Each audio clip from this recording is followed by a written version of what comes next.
Kodni qisqa boy bo'ladi va 223 Mercedes egasi u ham boy bo'ladi. Boshidan aytib qo'yaman, mashina sotuvda. Bu mashina menning o'rtog'imniki. Shu akkauntga murojaat qilsanglar, hamma narsasini aytib beradi. Mashinani 132 mingda turibdi, 130 mingga sizlar uchun berib yuboradi.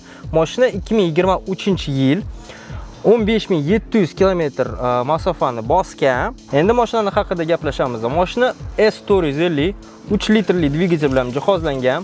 Oldi qismi broneplonkada turibdi.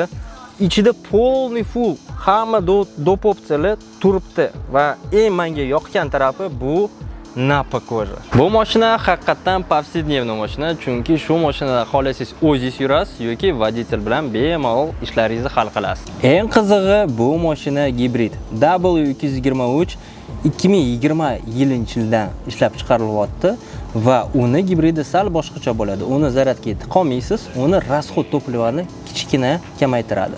Mercedes hammalar bilasizlar, eng birinchi innovatsion texnologiyalarni ishlab chiqaradi. Prisoskalar, ko'p narsalar bezopasnost bo'yicha Mercedes ishlab chiqarilgan va tan olasizlar, salon bo'yicha nomer 1 faqat Mercedes bo'ladi. Shu narsani tan olinglar.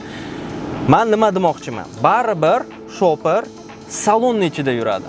Salonning ichiga hammasi aytadi, BMW zo'r, Mercedesdan ko'ra salonning ichida Mercedes yorib tashyapti.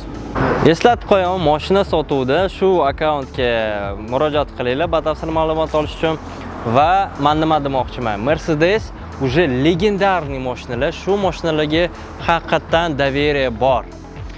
Hammamizga shunaqa mashinalar nasib qilsin. Hammalarga rahmat, sog' bo'linglar. Obuna bo'lishni unutmanglar. Rahmat.